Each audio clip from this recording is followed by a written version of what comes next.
Okay, so here's the soaps. These are the dish soaps. Just going to pop those out. And yeah, it's a nice size.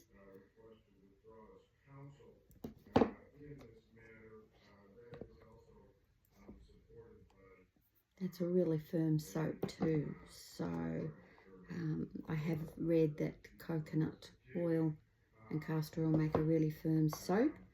To be sure, I added a little bit of salt.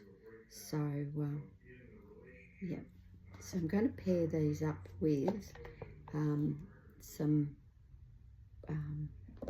brushes that you can get that are specifically designed for scrubbing dishes. So that's those. And then these two. These are big ones.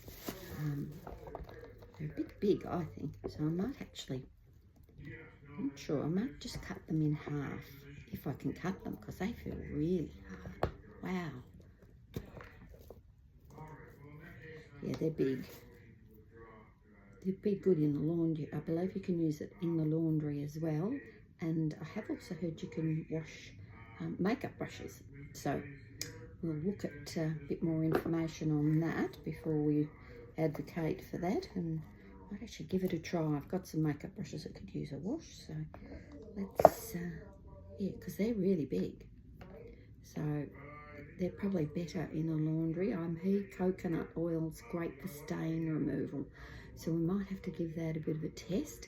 And if it works out really good, then yeah. So anyway, that's what they look like. Now they're all popped out. And yeah, I'm quite happy with how they've turned out. They look nice.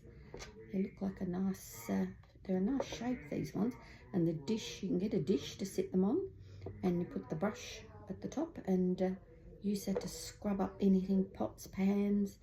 If you want to just do a quick hand wash of a couple of things rather than get the squeezy bottle of liquid soap out, people use these. It's better for the environment.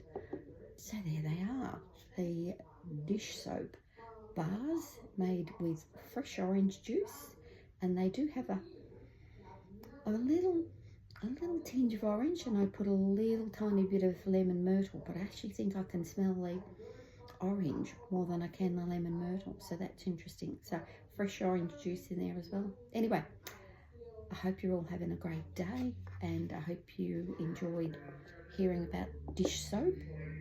I've wanted to make it for ages, so I'm just so happy I got round to it yesterday. And if anybody wants the recipe, I'm happy to share it with you. And as I said, I've adapted it a little, don't we all? So I've made this a bit more my own. So anyway, have a brilliant day, everybody, and bye from Jill from Fig Jam.